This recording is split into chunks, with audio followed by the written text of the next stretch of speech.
explicar... Vostè sempre planeja. Va, anem a explicar què ha dit avui la consellera de Governació. Ha fet una roda de premsa, Joana Ortega, per explicar com funcionarà tota la logística d'aquesta nova consulta del 9N.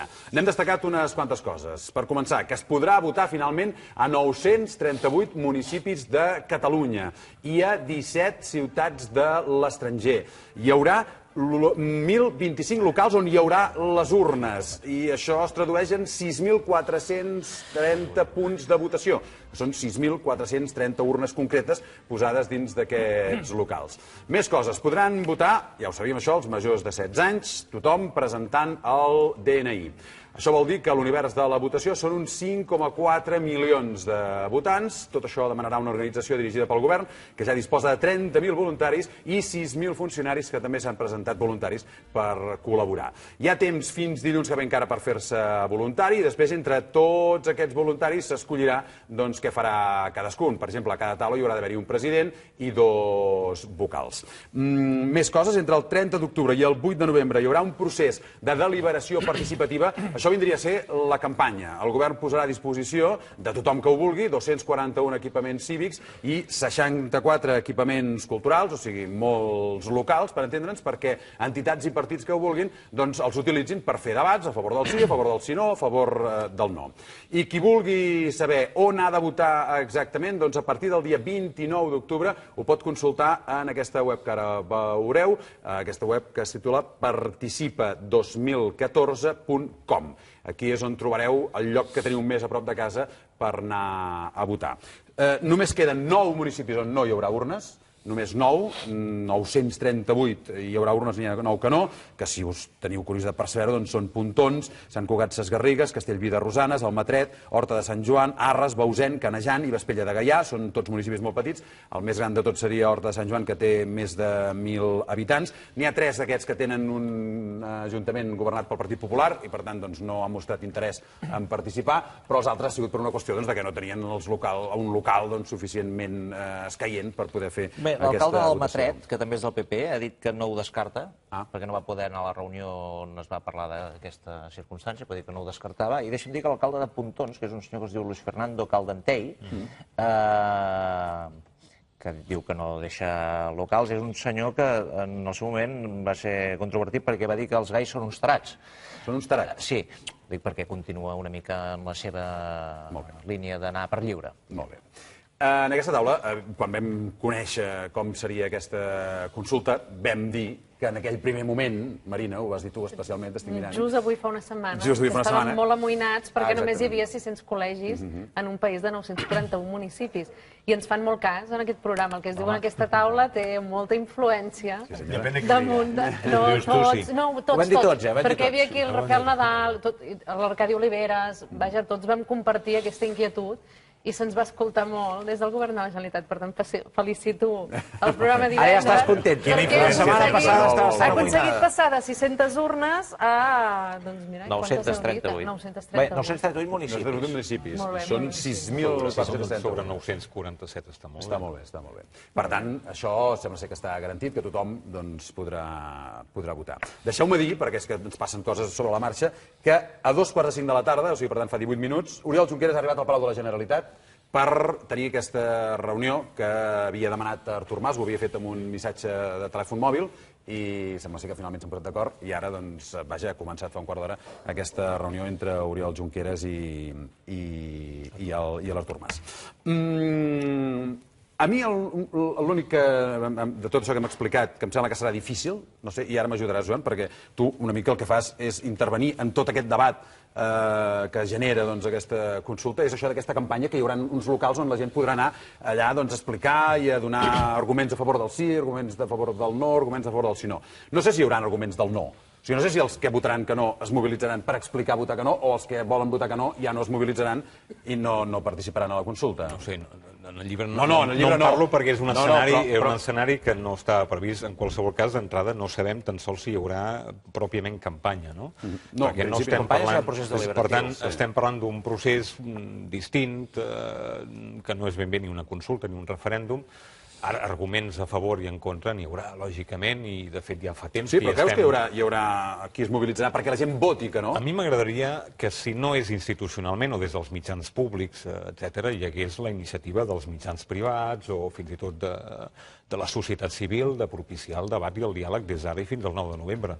D'altra banda, aquest és un debat que no acaba el 9 de novembre perquè, malauradament, estem en un escenari de bloqueig que ens aboca segurament a un escenari plenament electoral a curt termini. Per tant, a mi no em fa por el debat, jo crec que hi serà, i a més ja fa temps que hi estem tots plegats instal·lats. Jo no crec que es pugui fer un retret, un reproche, diguem, a com s'estan conduint les coses, si més no des del punt de vista dels arguments i les idees a favor i en contra.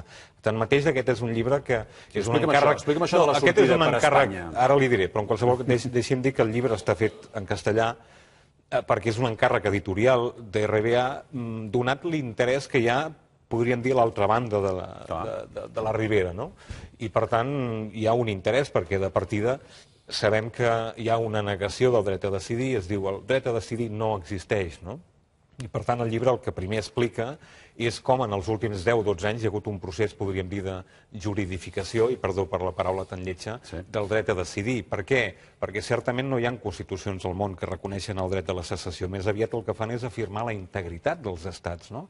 Però hi ha l'exemple d'alguns estats liberal-democràtics, el cas del Canadà, el cas del Regne Unit. Hi ha diferents instàncies a nivell judicial, hi ha diferents organitzacions a nivell regional o internacional, com la Cort Suprema al Canadà, la Cort Internacional de Justícia, que han resolt conflictes d'aquesta mateixa naturalesa política i ho han fet sempre apel·lant al principi democràtic. Per tant, certament, la Constitució espanyola diu, escolti'm, hi ha un únic subjecte de la sobirania, que és el conjunt dels espanyols. És a dir, per decidir el futur d'una part del territori hem de consultar tothom des del Cabo de Gata fins a Finisterre, o fins a l'Estaca de Bares, per canviar una miqueta, no?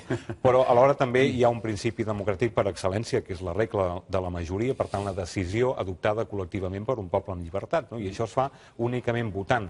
Això s'ha fet al Canadà, en el cas del Quebec, en 2 ocasions, s'ha fet recentment, com sabem, a Escòcia. Hi ha un cas singular, que és el de Montenegro, en aquest cas arbitrat per les pròpies institucions internacionals, i un cas també diferent, segurament no homologable, que és el cas de Kosovo, que emana no d'un referèndum, sinó d'una instància democràtica representativa com el seu Parlament, en un supòsit d'una declaració unilateral. Per tant, el dret internacional en els últims 15 anys dona respostes suficients i, per tant, no li diré que són perfectament anàlogues al cas espanyol-català, però donen sortides. D'aquí una miqueta aquest subtítol del llibre. Ara, en qualsevol cas, si vostè em diu a Espanya li interessa que li marxi el 16,5% de la població, el 20% del PIB i el 25% de les exportacions, posem per cas, li diria, aparentment no. Ara, a Espanya li interessa aparèixer davant del concert de les nacions com un estat liberal democràtic que impedeix i que soscava, diguem, el fonament democràtic, que és el dret a decidir. Jo crec que a la llarga no. D'entrada fa el que ha de fer, segurament, que és oposar-se, com la Unió Europea el que fa és inhibir-se, i és un problema domèstic o intern espanyol, però en el moment que hi hagi autènticament un xoc de legitimitats, que serà quan el poble català s'acabi pronunciant, evidentment aquí no s'hi podrà inhibir i haurà d'intervenir des de la Unió Europea fins al propi estat espanyol amb una negociació amb tota regla, n'estic convençut.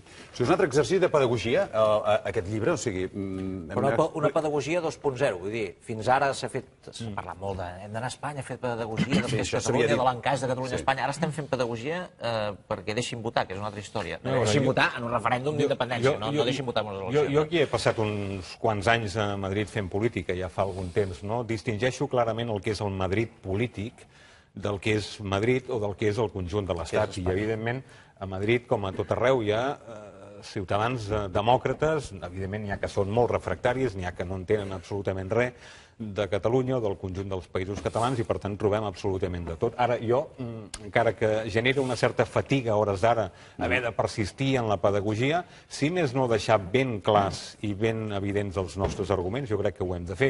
I més si ens ho demanen ells, aquest llibre l'han demanat ells, per tant, escolti, nosaltres el que hem de fer és explicar-nos, no? Tu formes part del Consell de Garanties Estatutàries, que va avalar la primera consulta, la primera originària, la consulta originària. La llei, sí. Ara aquesta, com la veus, aquesta consulta que fem al Parlament? Jo segurament tinc la mateixa informació que vosaltres, no? És un procés, es diu eufemísticament participatiu, que no està arreglat perquè encara no sabem quina norma, diguem, l'ha de regir, i hem anat coneixent alguns detalls. Ara, més enllà d'aquest procés participatiu, que el 9 de novembre farà que puguem anar, diguem, a un col·legi electoral a fer una espècie de macroenquesta, entenc jo, no?, per poder dir políticament que el procés continua endavant i que hi ha una àmplia majoria que hi està a favor del dret a decidir i, per tant, de votar, i fins i tot, sí o no, el que sigui, jo entenc que immediatament ens aboquem a un altre tipus de coses. És un escenari plenament electoral perquè des del punt de vista de la legitimitat internacional, des del punt de vista, diguem, d'un procés autènticament fefaent que doni plena constància, diguem, de quina és la voluntat popular, jo crec que en aquests moments no hi ha una altra sortida que unes eleccions. I a partir d'aquí, de les eleccions s'esdevenen diferents, diguem, camins o opcions, des de candidatures conjuntes d'ampli espectre, auspiciades per la societat civil, amb la participació de notables, etc., per iniciar el que podríem dir un procés gairebé constituent, perquè el Parlament faci una declaració unilateral, o hi ha qui pensa, no, amb una majoria molt clara al Parlament a favor de la independència, el que hem de fer és instrumentalment aprofitar aquesta força per negociar amb Madrid. Jo almenys això és el que com a observador estic llegint i m'imagino que és això el que també, més que el càlcul egoista o partidista de cadascun dels partits, si jo haig d'anar al davant, si jo guanyo les eleccions i tu no, qui les ha d'encapçalar, si... Jo crec que més que això, que en algun moment a mi m'ha fet patir, perquè estava veient una miqueta la reproducció de l'esquema del debat de l'Estatut, l'accés de càlcul partidista dels partits, jo crec que més que això el que hi ha és diferències de criteri al voltant del desenllaç, perquè podem arribar plegats a unes eleccions, però després hem de saber per a fer què. I el per a fer què crec que és avui el que convoca al Palau de la Generalitat el senyor Mas i el senyor Junqueras, crec. Joan, dues preguntes. La primera, un elogi, com es troba a faltar la teva eloqüència. La teva encara més, Les dues eloqüències. No, el mestre és ell, jo vaig ser una alumna. Moltes gràcies, però saps què passa? Que fa tant temps que no vinc que aleshores ho haig de fer anar tot, saps? Fet l'elogi, la pregunta. Això que deies abans que amb tota seguretat es pronunciarà el Tribunal Internacional sobre el problema català, sobre el procés català... Jo no dic que ho faci, però en tot cas, acaba, perdona. Que la pregunta que volia fer és si el fet que Espanya ara ocupi un lloc al Consell de Seguretat de Nacions Unides complica o no complica el procés sobiranista a nivell internacional. El cas de Kosovo, per exemple, que és el cas ara, salvant les distàncies, perquè allò era la seqüela retardada d'una guerra com la dels Balcans, una administració en mans de Nacions Unides, jo hi vaig estar fa uns anys i encara hi havia les tanquetes de la KFOR per preservar la minoria sèrbia davant dels albano-kosovars, salvant tot això, en aquell moment qui va demanar l'opinió consultiva de la Cort Internacional va ser, per una banda, Sèrbia, qui estava radicalment en contra, i per l'altra banda, el propi Consell de Seguretat de Nacions Unides, que van demanar concretament al TIG, el Tribunal Internacional de l'Haia, primer, si allò s'ajusta al dret internacional, i dos, si allò es pot considerar l'exercici del dret a l'autodeterminació. I ni l'una ni l'altra resposta no la va donar la Cort Internacional. Va dir que efectivament no era un supòsit, diguem, ajustat a dret internacional perquè no està previst la secessió. Dos, va dir això no és l'autodeterminació perquè no és un supòsit de descolonització i, en canvi, va dir una cosa que ningú no li demanava, que és, escolti'm, malgrat tot, això emana d'un Parlament democràtic elegit a les urnes, amb unes circumstàncies molt concretes, que és que Sèrbia no vol negociar. És a dir, el cas de Kosovo, el subratllo, és la resposta davant d'una situació de bloqueig que té algun punt de similitud amb el procés que estem vivint. Ara, fins a arribar a culminar aquest procés amb un pronunciament de la Cort Internacional, lògicament, aquí va haver interessos estratègics de molts estats que van intervenir. Els Estats Units hi va construir el Kosovo, diguem, les seves principals bases a l'est d'Europa, no? El gran germà, diguem, de Kosovo també va ser Alemanya, com ho va ser en el cas de Croàcia. És a dir, també vull dir que tot aquest procés, més enllà de decisions jurisdiccionals o adhesions o complicitats, diguem, per part d'alguns tribunals, demana també simpaties per part d'alguns països o alguns estats tercers, no? Marina. El Joan, que coneix molt bé les dinàmiques político-judicials de Madrid, potser ens podrà respondre a la pregunta que tots ens fem a dia d'avui, o si més no, donar-nos la seva opinió, que és: creus que ens prohibiran el 9-N? Creus que trobaran una escletxa jurídica per impedir que el 9-N anem a respondre a aquesta macroenquesta? És molt probable. D'altres coses ara no ho pots... És molt probable que impugnin. El que passa que, a diferència de la llei que va aprovar el Parlament o el decret de la consulta del 9N, que n'és tributari i per tant és tot un paquet, no? I de fet l'article 161.2 de la Constitució permet la impugnació de tot això davant del tribunal, ara estarien davant d'actes administratius a través de decrets i per tant segurament el que complicaria molt al govern espanyol la cosa és que hauria de recórrer o impugnar-ho davant de la justícia ordinària. Imagini's vostè que el Tribunal Superior, la sala del contenciós, la mateixa que està dirimint qüestions de llengua, etc., hagués de dirimir això i per tant entraríem en un via crucis judicial enorme, no? Ara, el que passa és que el govern espanyol ara mateix no té sobre la taula cap cosa concreta, cap norma escrita. A no ser que trien un acte administratiu, una resolució. Per això dic que un acte administratiu. Un acte administratiu... Que sigui, per exemple, la utilització de locals públics, com van fer en Arenys de Munt, per intentar evitar-ho. Per exemple. Perquè si trien una que impossibilita tot aquest procés consultiu o tota aquesta consulta, amb una només que siga, per dir-ho així, determinant, elimines els altres. Segurament el que passa és que estem davant ara de decisions polítiques. És a dir, què li convé més al senyor Rajoy i al seu govern, si impugnar-ho o no impugnar-ho. Però si ho impugnen, amb una només que impugnen, si no es poden constituir les meses i els col·legis electorals, doncs no es pot fer la consulta. I a més, això fins i tot estaria residenciat ja no a Madrid, sinó directament ho podia fer l'advocat de l'Estat seguint instruccions de la delegada del govern, etc. Ara, deixa'm dir, certament ho pot fer, però no ho veurem, però en qualsevol cas el context no és massa propici, és a dir, si estem en un calendari electoral en què hi ha eleccions municipals al maig i probablement abans d'acabar l'any eleccions legislatives si no s'avancen, el Partit Popular té un interès evident, diguem, de judicialitzar aquest conflicte polític. És a dir, segurament d'aquí un any i mig estaria en disposició de parlar d'alguna cosa. Per tant, jo tendeixo a pensar, encara que no m'agrada, però que les coses poden anar per... Però no deu ser perquè ells consideren que ridiculitzant-ho ja en tenen prou? És a dir, no pot ser que ells... Jo que tendeix a pensar que ho acabaran corrent. No, jo no ho sé, jo no tinc clar. Tu creus que no? No, ni sí ni no. Jo crec que ells, mentre vegen que això és una xarlotada, ho deixaran anar, ho deixaran estar. I al final diran, no valia per res. Ara, en el moment en què vegen que ja no són, no sé, 200.000 persones i que ja els partits ja no estan dividits, que ja no hi ha aquest descrèdit o aquesta desil·lusió i que tot això va prenent cost, tenim 2 setmanes perquè això passe, a mi amb l'efecte que en un moment determinat sí que es poden plantejar. És a dir, hi ha més possibilitats avui que no ho facin, que ho facin. D'impugnar que no pas ahir. És a dir, des del moment que surt la vicepresidenta del govern i diu en lloc de 600 urnes hi ha 900 i en lloc de no sé... Com més es vagi semblant al 9N original, més ganes tindran. En qualsevol cas, això resumeix amb un titular, em sembla, un article d'opinió l'endemà de l'11 de setembre d'un diari, no recordo quin, que deia, un opinador, deia, eren multitud, i què? Saps què vull dir? És a dir, això no els intimidarà pas, el fet que hi hagi una participació massiva, no és intimidar-los.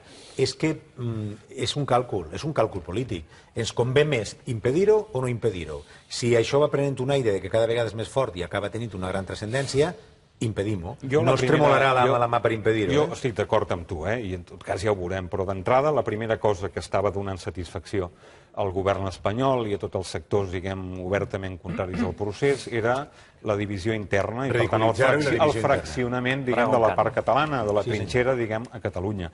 Que, de fet, ja ho havien dit, aquest procés ho deia la dreta mediàtica de manera insistent, no? Ho deia l'Aznar, no? Antes se dividirà Catalunya i se romperà Espanya. I, per tant, la sensació és tota aquesta. Per tant, el que el 9N, aquest 9N, farà és sanar una miqueta això, perquè, lògicament, el que farà és sublimar el procés amb una gran participació i, per tant, això farà callar moltes boques, no?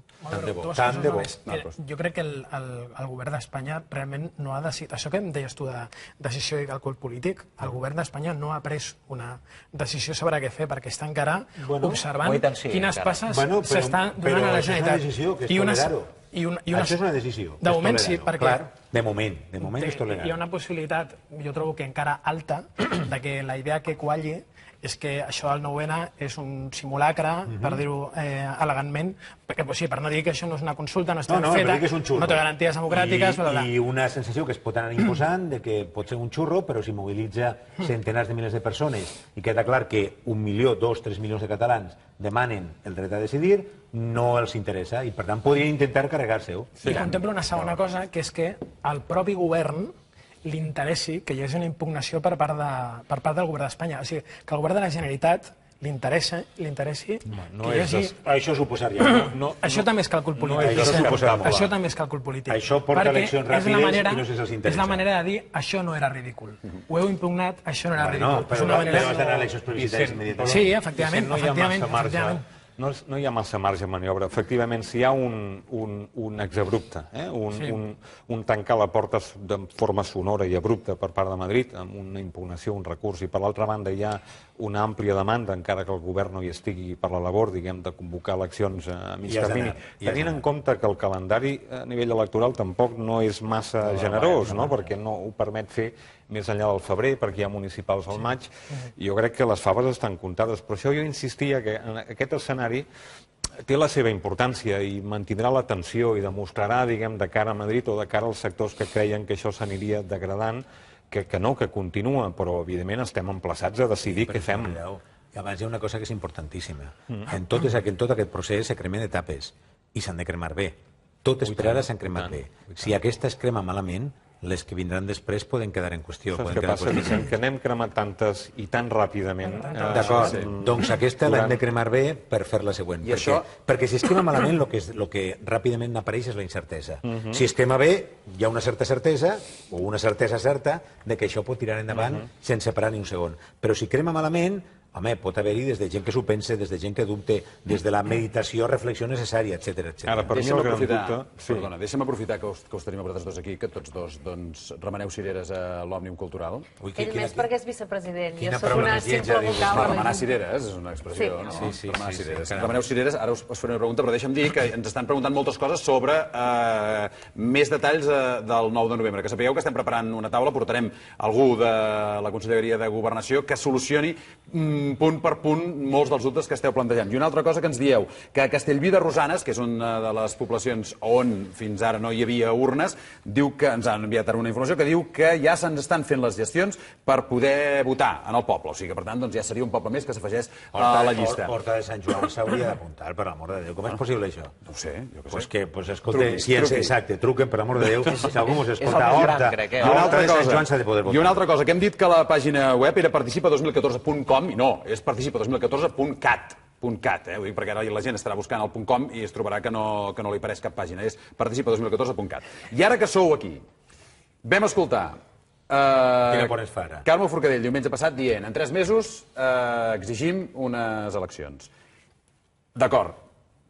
Ja també exigem... Primer, aquesta exigència estava parlada amb el president de la Generalitat? No. No, perfecte. No, entre altres coses perquè es va decidir la postura conjunta d'Òmnium i l'Assemblea dissabte a la nit, que va ser després de tota una llarga setmana de reunions amb les assemblees territorials per saber què pensava la gent. Perquè això és un moviment que va de baix a dalt. I per tant no hi havia marge. Hi ha també exigència de quan s'han d'anunciar les eleccions? O sigui, quan espereu que s'anunciïn aquestes eleccions? O quant temps li doneu? Considere el verb exigir més com un resultat del moment intens de parlar davant de 100.000 persones que no de realment els motius que impulsen Òmnium i l'Assemblea. I la prova és que l'endemà, tant Carme Forcadell com Muriel Casals van, per dir-ho així, aclarir una mica el concepte. A veure, un moment. L'exigència de 3 mesos... diguem, de les dues parts. No és exigència i no són 3 mesos, és exigència i no són 3 mesos, no és exigència i són 3 mesos... Quedem-nos amb la idea, perquè és molt difícil exposar raons i programes per dir-ho així, d'actuació i d'estratègia en un míting, davant de 100.000 persones que el que estan demanant en tot aquell moment és coses més clares i on agafar-se. Diguem-ho d'una altra manera, és a dir, Òmnium i l'Assemblea proposen al president de la Generalitat que després d'aquesta prova, que no pot ser definitiva, com ell mateix ha reconegut, perquè ho ha dit ell mateix, aquesta no serà, la prova definitiva no és un referèndum, sinó que la prova definitiva són unes eleccions plebiscitàries, Òmnium i l'Assemblea li demanen al president de la Generalitat que es plantegi fer-ho en un temps que siga prudent, que no s'allargui excessivament. Perquè és veritat que estem cremant etapes, però, clar, entre una etapa i una altra no pot passar un any. Si a més afegim, en aquest sentit, que la força política que dona suport i que dona estabilitat governamental al govern de CiU, al Parlament, que és Esquerra Republicana, també ha demanat eleccions, nosaltres no exigim, nosaltres proposem que el president de la Generalitat considere que és qui té la potestat per fer-ho, si realment val la pena, després d'una etapa, ràpidament iniciar-ne una altra. Jo dedueixo, si em permets, per la meva intuïció femenina. Diu, primer que hi ha una certa fatiga i, per tant, aquests processos no es poden dilatar excessivament. I, en segon lloc, que si mirem el calendari, i abans dèiem, hi ha eleccions al maig, i els alcaldes no ho perdonen, això, és a dir, hi ha feina a les municipals, i unes legislatives que no sabem si s'avançaran, però toquen a la tardor d'aquest any vinent. El mes de desembre d'enguany és un mes de desembre una mica estrany, però que no hi ha pont. El mes de gener és un mes no electoral per raons òbvies, no? Per les vacances de Nadal, que s'allarguen, etc. I el mes de febrer... a finals de gener, I el mes de febrer torna a ser el primer mes electoral ordinari. I ja has comptat 3 mesos, pràcticament, i, per tant, des d'aquest punt de vista... Sí, però la LOREC marca un espai. Són 54 dies, sí. Per tant, les hipotètiques eleccions plebiscitàries no es poden enganxar les del maig. Cosa que jo li volia preguntar al senyor Ridao, pensant molt d'això, perquè jo no entenc com la marca aquest termini, i en canvi hi ha llocs d'aquelles autonomies que es van fer pel 130 i que ara ja estan al 151, que voten municipals i autonòmiques alhora. Perquè per no tenir problemes, primer que nosaltres no tenim llei electoral, com no, però aquesta és la llei electoral espanyola. En segon lloc, sí, no, ja ho sé. Això ho diu la llei orgànica del règim electoral general de l'any 85. La llei electoral espanyola, per nosaltres, és llei bàsica, perquè no tenim llei electoral pròpia. L'Estatut sí que parla i estableix una forquilla entre 40 i 60 dies. Podríem, aplicant directament l'Estatut, fer una forquilla diferent, però per no tenir problemes d'impugnació, que seria ja un escàndol que ens impugnessin eleccions, fem el que diu la LOREC. I d'altra banda, vergonya ens hauríem de donar de no tenir llei electoral pròpia. I entre tu i jo, entre 40, 54 i 60 dies no ve d'aquí. Però si la LOREC són 54 dies i establim que el president de la Generalitat no convocarà eleccions abans del 9 de novembre, en principi. Si ho fes el 10 de novembre, ja no tenim temps de fer les eleccions al mes de desembre. Jo crec que el 10 de novembre s'ha de pair el procés, s'ha de llegir, etcètera. Després, compte vostè amb un altre... Per tant, no tenim temps de fer-ho d'aquí a final d'any. No hi ha temps de fer eleccions d'aquí a final d'any. Per tant, queda gener i febrer. Però compte vostè amb un altre... Per tant, és que... Però un moment, per ordenar-ho una mica. El president de la Generalitat diu que... No en té ganes. No sé si en té ganes. Un moment, Vicent, el president de la Generalitat... I el que no té ganes és que li marquen el calendari. Vicent Sánchez, el president de la Generalitat parla d'eleccions plebiscitàries. Esquerra Republicana parla d'eleccions plebiscitàries. Crec que Iniciativa també ha parlat d'eleccions plebiscitàries. Òmnium parla d'eleccions. El PP, Ciutadans també parlen d'eleccions. Tothom està parlant d'eleccions. Sabem el calendari, sabem la qüestió de les eleccions municipals, sabem els terminis. Per tant, tota la lògica diu que anem a espetegar unes eleccions al mes de febrer. I hi ha una altra lògica, que és... I que l'únic dubte, com deia el Joan Ridao, era si amb una llista única, amb varias llistes úniques, etc. I per fer què? I per fer què? Per fer què? Més dubtes? No, n'hi ha molts. No, hi ha molts dubtes. Principalment dos. Un, quantes llistes i si són unitàries, i dos, què fer després? Sobretot aquest. Més. El 9 de novembre serà un èxit o no serà un èxit? Punt número 1. No, molts. Perquè, clar, hi ha gent aquí que vol fer Pasqua abans de Rams. I no, vull dir, primera, això serà un èxit. En cas de que si no és un èxit no cal que plantegin eleccions al febrer. No. Si és un èxit no ho sé, i si és un fracàs tampoc ho sé, però en tot cas l'èxit o el fracàs condicionarà segurament una decisió. Sobre el per fer què, els exemples, ja perdoneu que torni el llibre com deia aquell, no? Hi ha alguns exemples internacionals de com s'han fet aquest tipus de processos, no? Segurament el cas d'Ucraïna i les 3 repúbliques bàltiques serien un cas bastant similar, no? En aquell cas hi va haver unes eleccions. D'aquí es va esdevenir una declaració unilateral a través d'una llei una mica complexa, perquè no només preveu la declaració pròpiament dita, sinó també la successió com a estat, és a dir, el fet que transitòriament la legislació de l'estat matriu originari es manté vigent fins que s'aprovi la Constitució. En segon lloc, hi va haver un referèndum ratificant la declaració del Parlament i, en última instància, una negociació amb l'Estat. Jo crec que aquest és un cas bastant interessant. I tot això sabem, a més, en quins terminis es va fer. La declaració unilateral amb 3-4 mesos des que es van produir les eleccions. El referèndum en un termini prudencial d'un any. I la culminació de la negociació i l'adhesió de tercers estats aproximadament en un any i 7 o 8 mesos de mitja. Per tant, més o menys això ja està, diguem, clarament traçat en alguns casos. Però el dubte... Tenien un imperi en descomposició i ho havien d'aprofitar. El dubte si tots els partits volen fer això, és a dir, el dubte si Convergència vol fer això... Això és una altra història. Ara, corrien molt, i certament hi ha una circumstància més, que és la desaparició per implosió de l'antiga Unió Soviètica. Per tant, això genera unes circumstàncies... Però hi ha altres casos que van córrer més, Vicent, en què ja es van estalviar ratificar la DUI i el que van fer directament, per exemple, rescatar l'antiga Constitució, diguem, anterior de la Segona Guerra Mundial. I, per tant, hi ha processos, diguem, encara molt més ràpids que aquest. Jo crec que aquests són els processos, diguem, bastant anàlegs, no?, el que es podia plantejar. S'aprova aquí al Parlament, posem per cas, d'aquí uns mesos després de les eleccions plebiscitàries, per ser, jo crec, 25 de gener, a mi em quadra perfectament a tot el que deia. Carai, doncs proclama-les, vull dir, convoca-les. Si tingués la facultat... Ah, aquí hi ha el problema! Però per què, Marcos, el 25 de gener? No, que a mi em quadra. Quan comences a mirar el calendari, etc., a mi em quadra 25 de gener. Molt bé, molt bé. Bueno, deixo com a aposta. D'acord. Com que és gratis... Si es compleix com de la setmana passada, ja tenim eleccions. Molt bé. Fem les eleccions plebiscitàries. S'aprova la declaració unilateral d'independència, suposant, que és molt suposar, que hi haurà majoria per fer-la, i la conseqüència jurídica quina és? O el dia següent estem igual i simplement tenim com una declaració de sobirania, però una altra cosa, declaració d'independència. Jo d'entrada, com a observador més o menys intel·ligent, el que estic veient és que d'entrada, diguem, aquest escenari no està gens clar, és a dir, hi ha alguna força política, assenyaladament esquerra, la CUP, etc., que sí que planteja la declaració, i jo veig, d'altra banda, Convergència i Unió en aquests moments fent un altre plantejament, que és dir, anem a aprofitar el resultat del 9-N i l'eventual majoria d'unes eleccions al Parlament per instrumentalment obrir una negociació amb l'Estat i eventualment això acabar amb una reforma constitucional. I això s'està...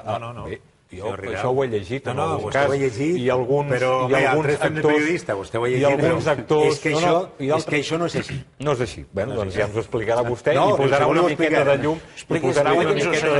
No, és que això... No, home, ja ho hem dit moltes vegades, que al final, si no, això sembla que sigui... És a dir, aquí hi ha hagut només una conversa entre dues persones, una es deia Artur Mas i l'altra es deia Oriol Junqueras. Quan va eixir el senyor Oriol Junqueras d'aquella reunió, es va filtrar una versió que lícitament i tan honestament com es vulgui, és la d'Esquerra Republicana. Però en aquell cas, la del govern no es va filtrar, o es va filtrar amb menys intensitat. Perquè el govern no està jugant massa, en aquest sentit amb Esquerra, per dir-ho així, a fomentar públicament la discrepància. Però allà no es va parlar d'això. Jo tinc les dues versions. I potser me crec que les dues. La versió Convergència què diu? La versió Convergència diu... Per fer què? No, pregunto, si t'ho estic preguntant... Però això que estan dient, vostès ho creuen. La versió del govern, no de Convergència del govern, es diu, el president de la Generalitat parla amb el cap de l'oposició, hi ha més partit amb el qual estan arribant a una sèrie d'acords que són bàsics per tirar endavant aquest procés, i li diu, una vegada se fa ja aquestes eleccions, si es presenta una candidatura amb la independència per bandera, per dir-ho així, hi ha un primer gest d'intentar conciliar això amb l'Estat. I que l'Estat pugui permetre legalment també, una reforma constitucional que pugui permetre, per exemple, el dret a l'autodeterminació. Per tant, fins aquí no hi ha cap mentida, sinó que és una part. Tot seguit. És una part de la veritat. Tot seguit, exacte. Tot seguit, el mateix president de la Generalitat diu, segons diuen aquests senyors, diu, com que això ja veiem que no és possible, però també ho hem de fer, després, immediatament després, hem d'anar a una declaració, perquè no es faran cas. Clar, si la versió que es dona és només la primera part, tots estem fent el ridícul. Però tots no, sobretot ells. Perquè si dius, però els altres també l'estem fent tots. Si resulta que tot això és per instar a una reforma constitucional que no es farà, la cosa no té cap sentit. Ara la pregunta és, vostè creu que el president Mas i la gent de Convergència que estiguen amb això, els que se separen, o la gent d'Unió que se separa, o la gent que vaig amb el senyor Duran, que no vulguin saber res de la independència, vostè creu que tota aquesta gent que fa un compromís d'independència després se conformarà amb una reforma constitucional? És que això no té cap sentit. Això és el que estan parlant ara, no? Home, és que a darrere estan parlant això. Però que ens ho expliquen tot, no només que ens expliquen una part d'això. Convindràs amb mi que el primer que cal exigir a tots els sectors polítics és una mica de claredat i una mica de llum, perquè, escolta'm, jo ara m'ho miro amb un cert distanciament i, per tant, quan he explicat, diguem, les dues línies d'investigació que diria el camarada Cebes, no era per posar-hi cap càrrega d'intenció política, simplement per intentar descriure. Pot ser perfectament com dius tu, i, per tant, per resumir-ho d'una altra manera, diria, hi ha una tercera via, que és, escolta'm, anem a aprofitar el resultat electoral per impulsar la negociació perquè ens deixin fer la consulta. Oi que és això el que has volgut dir, més o menys? La consulta, però que seria un referèndum en aquest cas. Un referèndum, i que si no funciona, i a més a més hi ha un instrument que també explica en el llibre, que és aprofitar l'article 92 de la Constitució, és a dir, que permetria territorialitzar una consulta autoritzada per l'Estat. Si fa no fa allò que van anar a demanar al Congrés i no se'ns va permetre. Per tant, el vehicle o l'instrument hi és. I aleshores entenc, quan això culmini o tingui un desenllaç infeliç, posem per cas, aleshores sí que anem a un escenari plenament rupturista. Absolutament. Va, doncs ara ja el senyor Sanchis ha fet... Jo li he ajudat una mica, però he fet una mica... Moltes vegades aquestes coses no s'expliquen, moltes vegades, perquè a més, tant Convergència com Esquerra parteixen de la base que si es fa una llista unitària, jo crec que no, en fi, que això no... És igual. Si es fa, al davant hi haurà la bandera del sí, sí, i després tots els informes del Consell Assessor per a la Transició Nacional que tots plantegen elements rupturistes al final i elements d'estat propi.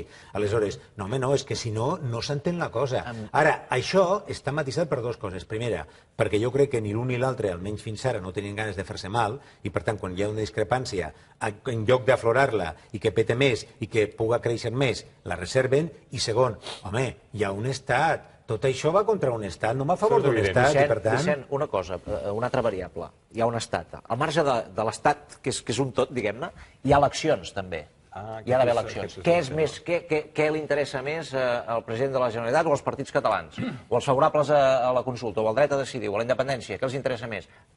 Plantejar això ara, fer unes eleccions al febrer i anar a plantejar aquesta reforma de la Constitució prèvia, que si no ens fan cas fem una declaració unilateral d'independència, per aclarir-ho, Amb el senyor Rajoy? Amb el senyor Rajoy, que és el mateix que hi ha ara, o esperar unes eleccions a Espanya en què pot ser que hi hagi un daltabaix dels dos principals partits, que hi hagi una irrupció de Podemos que canviï molt el mapa i per tant sigui un escenari diferent per anar a negociar.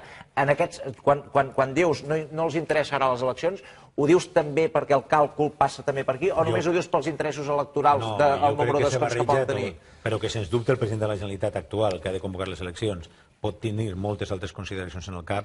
Aquesta, per exemple, això també és així. Tu m'estàs dient d'anar a unes eleccions al 2016? No, depèn de quan siguin les eleccions espanyoles. Les eleccions espanyoles seran al novembre del 2015. Teòricament serà al novembre del 2015. Per sort, Artur Mas sempre ha dit que vol acabar la legislatura, entre altres coses. El propi president de la Generalitat ha dit que volia acabar el mandat. M'imagino no només perquè... I va parlar el 5 de setembre, 5 de setembre va parlar de plebiscitàries 2016. I l'any passat també ho va fer, i l'any passat també, però ho va fer amb un escenari una mica diferent, no? I d'altra banda, jo crec que ell com a governant també té una certa necessitat d'exhaurir el mandat, de presentar algunes realitzacions, intentar aprofitar també si hi ha una certa bonança econòmica i també pensant que aquest any 2015 des del punt de vista electoral és un any totalment hostil. És a dir, el Partit Popular ni el PSOE, altra cosa si hi ha alternança i hi ha algú altre que governa durant el 2015 tenint unes eleccions municipals i unes generals. No mouran res, no mouran res. Perquè tot allò que perden aquí ho guanyen a fora. Queda clar això, que no mouran res aquest any. Per tant, això seria perdut. I una altra cosa. No, seria perdut si es vol una negociació. La qüestió és si tot això aguanta fins al 2016. Aquesta és una altra qüestió.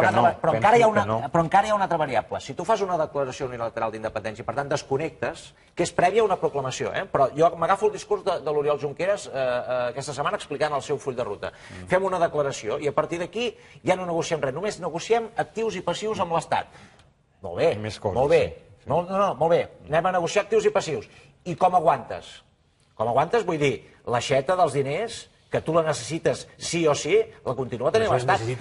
S'han fet els deures... Exacte, però s'han fet els deures de tenir la hisenda pròpia. Per tant, aquesta declaració unilateral d'independència que proposa el Junqueras es pot fer al febrer sense hisenda pròpia? A veure, primera, jo crec... La hisenda pròpia ja hauria d'estar feta a dia d'avui, perquè des del 2012... Però que està feta, Marina? Jo sé que hauria d'estar. Des del 2012 el govern tenia l'encàrrec de fer la hisenda pròpia. Quan van parlar amb experts per constituir una hisenda pròpia, els experts van dir mire, això són 3 o 4 anys si es vol fer bé, i si es vol fer malament són 2. Escolta, tot això són elements que en un polític mínimament sensat han de pesar. Per exemple, si jo faig... Clar, jo he de... No només això, no només fer la hisenda pròpia, sinó que tots els ajuntaments, que són els primers que s'hi afegiran sense cap perill per dir-ho així, ara paguen, ja n'hi ha molts que ho fan, A mi m'agradaria algú que ho farà. Una pregunta, Quants ajuntaments estan pagant actualment els seus impostos a la Generalitat perquè el rebota l'Estat i quants no ho estan fent? I de quins colors són? Doncs el tub ha de funcionar. I quan funciona el tub, un dia tu, pam, el talles i el desvies. Però si el tub no funciona, no. Aleshores, crec que són elements, a part de salvar el pellejo, que és una que és una expressió molt bonica i molt agradable, que també és una variable que hi és, que també és una variable que hi és, però a part d'això, perquè clar, aquí tot el món pot tenir tendència a pensar que aquests senyors són tots uns... Masses variables. Deixeu-me acompanyar, això amb aquestes imatges que acabem de rebre de l'Oriol Junqueras entrant al Palau de la Generalitat. Si tot això que estem parlant aquí ara és molt probable que s'estigui repetint en aquesta conversa. O pot ser que hagi caducat d'aquí 10 minuts. També pot ser, sí. Digues. No, dic que entre altres coses se suposa, perquè els documents del Consell Assessor per la Transició Nacional ja planteja altres qüestions que també són estratègiques, no només la Hisenda, per exemple, tot el tema energètic, no? O què passa amb el futur de les centrals nuclears al territori, no? Per tant, o què passa, diguem, amb les multinacionals que estan establertes a Catalunya, que poden en un determinat moment intentar descapitalitzar-les, etc. Tot això, m'imagino que s'haurà estat treballant discretament, etc. Ara, jo crec que hi ha un altre element a tenir en compte, i és que la Unió Europea, i repeteixo un argument que abans he posat sobre la taula, fins ara s'ha inhibit i ha dit, escolti'm, aquest és un problema intern de vostès, en aquell moment no es podrà inhibir. Hi haurà molts interessos en joc. Prova d'això és que diferents actors de la Unió Europea, en el seu dia... El que parles que no s'inhibeixi és quan s'aprovi... Tu creus que el quart estat de l'eurozona més important pot tenir un problema d'ordre polític importantíssim, amb interessos econòmics alemanys, britànics, francesos a Catalunya i a Espanya, i dir, escolti'm, no... Però és que, Joan, corregeix-me si m'equivoco, la Unió Europea no pot actuar com... Hi ha una Constitució, i a mi com a Unió Europea ja em va bé que actuï com a dic de contenció del procés sobiranista la Constitució, com a Unió Europea. I dic, mira, el seu problema d'ordre polític de primer nivell en el fons està resolt. Deixa'm dir una cosa. Deixa'm dir una cosa. Anem a veure. Els tractats de la Unió l'únic que afirmen és la integritat dels estats. Per què? Perquè la Unió és un club d'estats. A partir d'aquí no diu massa res més. Prova d'això és que la senyora Viviane Reding a Sevilla fa 2 anys va dir no hi haurà cap problema. El senyor Barroso després va rectificar, però a preguntes d'una eurodiputada italiana en el Parlament Europeu, en el seu dia va dir no hi ha d'haver cap problema en democràcia, tot és possible, recordeu el mateix Almunia. Després tots van rectificar donada la pressió diplomàtica espanyola. I ulteriorment van dir, escolti'm, ja s'arreglaran vostès. A partir d'aquí, lògicament, el ja s'arreglaran vostès, quan el problema no s'arregla sol, farà que intervingui. I li posaré algun exemple històric. La Unió Europea, els seus ancestres, per entendre'ns, va intervenir en el cas d'Algèria, després del 58-62. Va intervenir en el cas de Groenlàndia quan l'any 85, això és una illa, com sabeu, autònoma de Dinamarca, no va voler ingressar a la Unió Europea i la Unió Europea va dir, pues endavant les atxes. En el cas de la reunificació alemana, que va alterar l'arquitectura institucional i política de la Unió Europea, va dir endavant. Per tant, la Unió Europea sempre ha actuat de forma molt pragmàtica i resolent políticament, amb regles jurídiques, però problemes polítics. Jo estic convençut que això estarà cridat a fer-ho. Hem de parlar de més coses.